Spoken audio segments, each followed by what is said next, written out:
A new first family in the South. And the swiftest finally runs the course in IMSA. This and more next on Speedweek.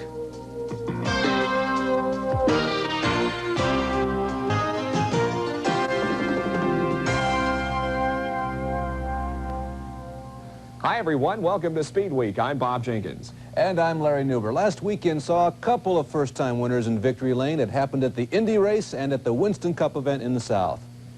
The 8th season of the modern IndyCar series of championship auto racing teams began appropriately in Phoenix, Arizona, and ESPN cameras were there to capture the action. The same raceway that staged the very first kart race. Indy driver Derek Daly reports. The opening round of the 1986 PPG IndyCar World Series was held at Phoenix International Raceway. The question on everybody's mind was the speed of these new cars. There were 5 drivers who qualified below the track record, but the Andretti family occupied the front row, and at the drop of the green, Mario led briefly, but the main story of the race revolved around Michael. Tom Sneva jumped from 14th starting position to challenge the top 5 almost immediately. Rick Mears led the middle stages of the race, but was sidelined with engine problems. His teammate, Alan Sir Sr., in the all-new Penske PC-15 Chevrolet, crashed at less than half distance when something in the rear suspension broke. Sullivan, Ray Hall, and Al Jr. all made top 10 showings, but were never a threat for victory. Michael Andretti looked to have the race well sewn up when his engine blew just 35 laps from home. This opened the door for Kevin Cogan, who had survived a crash with Jose Lee Garza on lap 49. After his final pit stop, Cogan maintained a consistent pace to take his first ever IndyCar victory. Cogan's teammate, Emerson Fittipaldi, provided the final piece of excitement when he tried unsuccessfully to take second place from Tom Sneva on the run to the finish line. 4th and 5th places were taken by Sullivan and Rutherford. For ESPN and Speedweek, I'm Derek Daly. Last weekend was a weekend of first in many, many ways. Next, the debut of a much-discussed series. Gary Lee has that story. In the boldest move in recent motorsports history, a new series was developed to serve as a springboard to the championship cars. The American Racing Series debuted at Phoenix, featuring a field of March Wildcats powered by 4.2-liter V6 Buick engines. Pole sitter Kim Campbell grabbed the lead to be chased by Steve Millen and Kerry Brand. But the best driving early came from Steve Brand. Although he had been fastest in practice, a broken engine before qualifying forced Brand to start in the last row. But by lap 3, he was up to 5th. But by lap 10, he was out of the race with another broken engine. Campbell continued to lead until lap 45 when Millen slipped by in traffic going through the dogleg. The off-road racer was leading in his first ever oval track start. By lap 58, Campbell was out with a suspension problem, setting up a 2-car shootout between Millen and Kerry Brand over the final 17 laps. Although Millen lacked experience in traffic, he was able to hold off Brand to win the first race of the new American Racing Series. Kerry Brand was second, Italian Fabrizio Verbaza third, active sprint car driver 20-year-old Billy Boat was fourth, and Jeff Andretti fifth. Only 1 yellow for debris on the track slowed the pace. After a successful debut, the ARS drivers will return to action on the Milwaukee Mile in June. For ESPN Speedweek, I'm Gary Lee. Also at Phoenix, Jim Russell's driving school-sanctioned Pro Mazda Series. This was supposed to be a private party. Laguna and Riverside chief instructors qualified at the head of the reception line. Jan Bikas and Mark Wallikachuk. Don't worry, it's not spelled anything like it's pronounced. In one of his first efforts on an oval, Jan outqualified his fellow teacher, but Mark darted off grid 2 to the lead. For Bikas, who's been a winner in several Formula classes himself in Europe, he'd said, "I've been waiting a long time for this." At one point, Jan reassumed the social director's role, only to have a tire go home early. Somebody forgot to tell Tucson's Lat Franklin the guest list supposed to be limited to 2. He stayed around the front door until the end of the affair and almost became the guest of honor. Wallikachuk won this one by a shadow. Coming up, the Bristol Banks Bash Bonnet. And Bodine batters the barrier.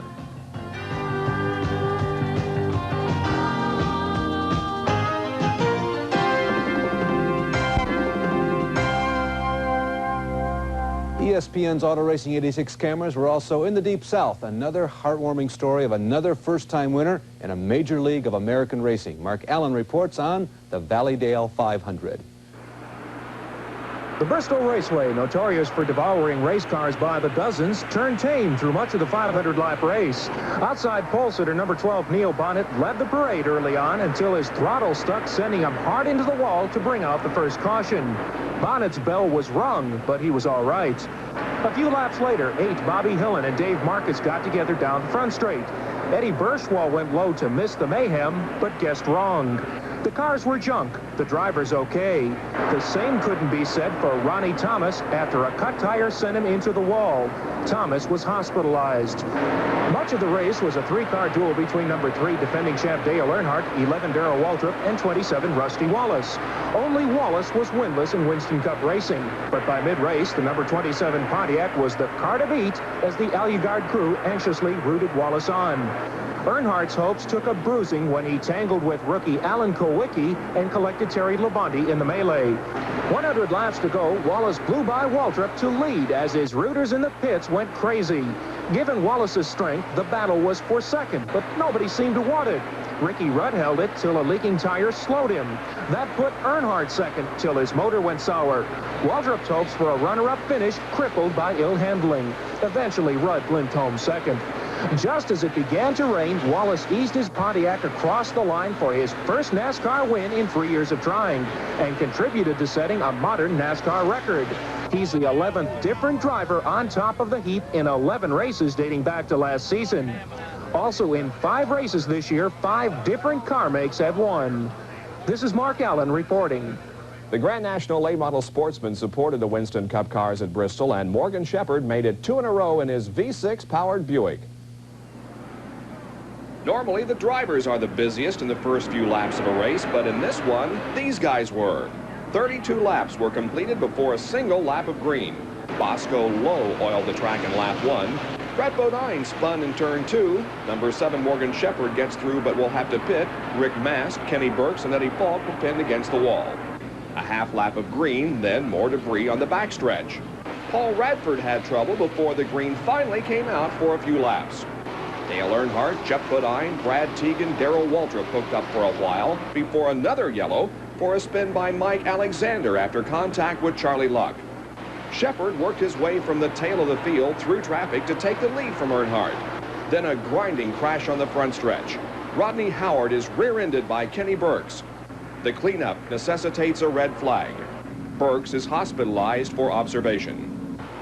Darrell Waltrip in number 17 ran in the top 5 most of the race, but dropped back late to finish 6th. The 10th yellow of the 200-lapper, Jeff Bodine is into the wall after contact with Larry Pollard.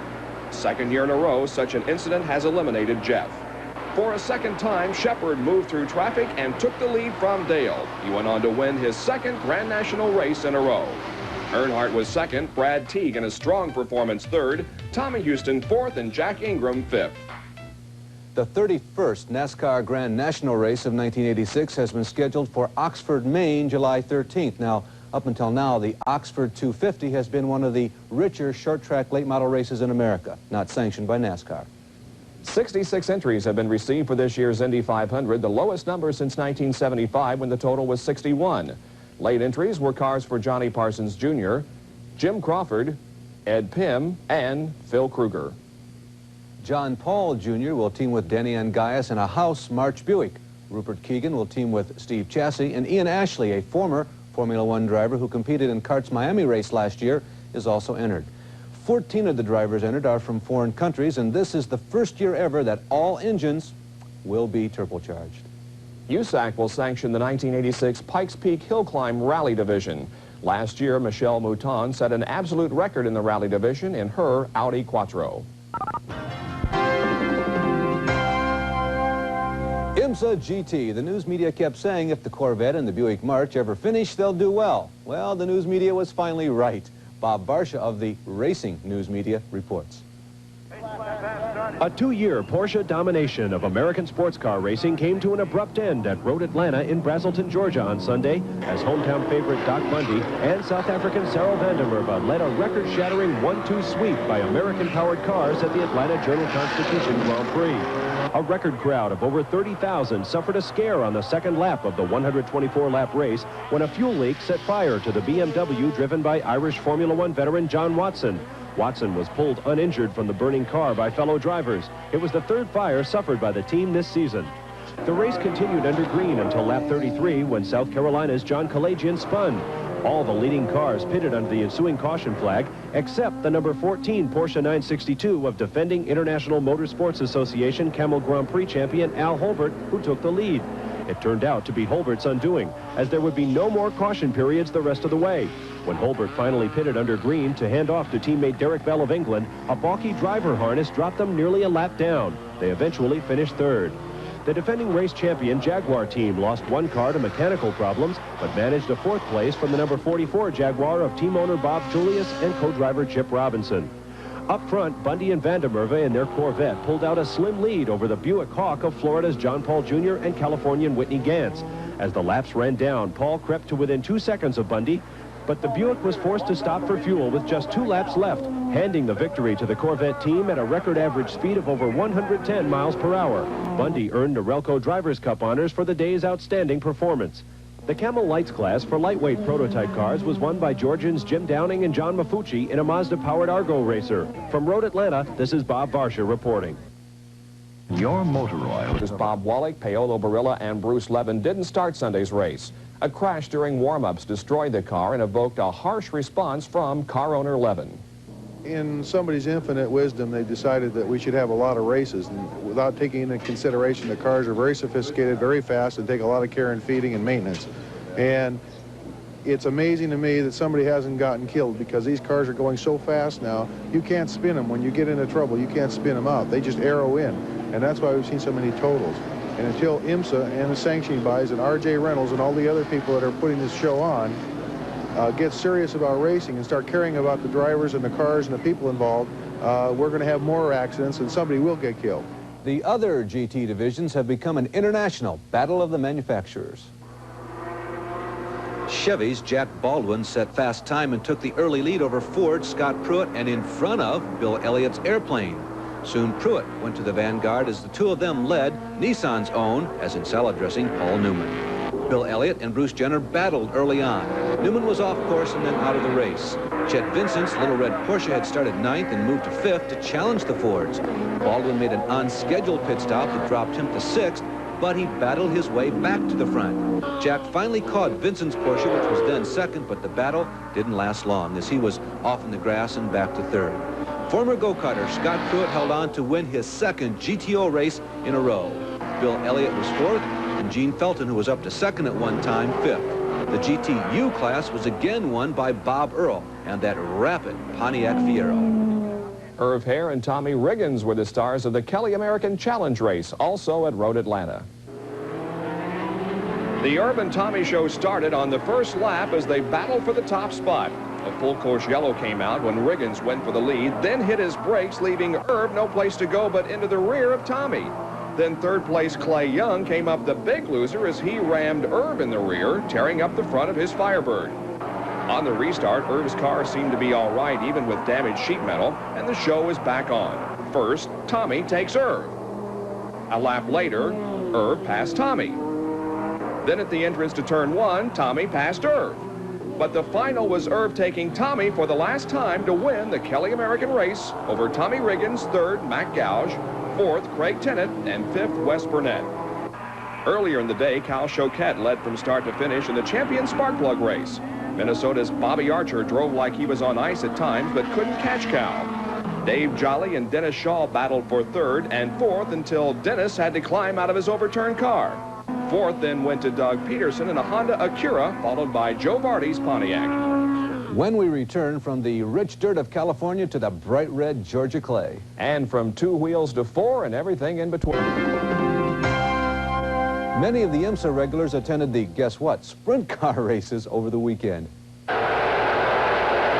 Literally across the street from the Atlanta IMSA race, 2 nights of World of Outlaws. Friday night's feature saw Ron Schumann lead the opening laps until Mr. World of Outlaws, Steve Kinzer, took first place for good on lap 2. Saturday's race was in front of a record crowd, and Steve Kinzer took the early lead. Brad Doty, Bobby Davis Jr. raced for 2nd spot as Kinzer, digging hard, is able to keep his lead. Davis and Doty touch going into turn 1, and Davis spins, stands on the throttle. Along comes innocent Bobby Allen, who hits Davis, then the wall, breaking the front suspension. After the restart, Blaney and Swindell tangle in turn 3, and now along comes Wayne Rudeman, who hits Blaney, knocking him out of the race. Later, Doty caught Steve Kinzer, but couldn't pass. A late race red flag was to change tires, and Steve was untouchable after the restart. It was his second win of the year and 152nd of his outlaw career. And now, finally, he takes the lead for the first time this year in points. Davis is second, Doty third, Jeff Swindell fourth, and Ron Schumann fifth. Rich Fogler won the USAC Sprint Car opener at Eldora Speedway in Ohio Sunday. Nick Fenoro Jr. suffered a cut over his eye in a wall-banging incident. Sheldon Kinzer and Bob East also flipped but were uninjured. At Ascot Park in Gardena, California Friday night, AMA riders competed for the Gardena Gold Cup. In the Pro-Am final, Ken King from Lakeside, California went down hard in turn 4, but nothing serious. This is the newest innovation in motorcycle racing, the upside-down fork. It's on Chris Carr's number 20 machine and must work. Last year's Rookie of the Year broke a gear shift lever early in the evening, then overcame other problems to win the expert main. Things were kind of rough at first. I went to second, moved back to fourth, got back up to second, and about halfway through the race, I lost my brakes, so I had to start running higher and higher on the racetrack and use up more space, and happened to work to my advantage, so I kept running in real deep and keeping it on the gas, running the high line, and came out with the win. Worked great. Pete Hames was second, Mike Garrison third, the same top 3 finishers as last year, but in different order. And Saturday night's National AMA TT meet was rained out. The 250cc class at the Hangtown Motocross near Sacramento last weekend was won by Rick Johnson. Johnny O'Mara was second, and Brock Glover third. The 125 class champion, Eric Keyhole. Now here's this week's trivia question. Who drove the last Chevrolet chassis to victory in an IMSA GT race prior to last Sunday? A. Randy Lanier, B. Bill Whittington, C. Ted Field, D. Al Holbert, or E. John Paul Jr. I'll have the answer. Pocono in 1977. The others listed have driven Chevy-powered cars to victory, but not in a Chevy chassis. Talk about a big starting field. 400, nearly double last year, lined up for the start of the Great Mojave 250 off-road race in the California desert Sunday. Mike Botula reports. The race is 240 miles long with 2 laps around one long loop. That takes the drivers across dusty dry lake beds, over a rocky jeep trail, and along the bases of several mountains. It's designed to be a rough course, and it does keep the drivers on their toes. The weather is cool. That's a break for both drivers and machines, but dust is a problem. At first it just hangs in the air, but then the wind comes up, causing still more visibility problems. Nearly 5 hours after the start, the first finishers take the checker. Jim and Mark Temple win Class 2 and 4-wheel overall. Walker Evans extends his winning streak to 5, notching the win in Class 8 trucks. Next stop in the 1985 series, Las Vegas and the Mint 400. This is Mike Botula reporting from Lucerne Valley, California. 2 injuries in the event. Motorcycle rider Chris Crandall broke his leg and collarbone in one accident, and course worker Greg Cole was struck by a pickup truck and seriously injured in another. This Sunday, the Spanish Grand Prix with Larry and Jackie Stewart begins at 10 o'clock in the morning. Also next week on Speed Week, the Winston Cup race from Darlington, South Carolina will televise live Sunday at 1 o'clock. I'm Bob Jenkins. And I'm Larry Newberg.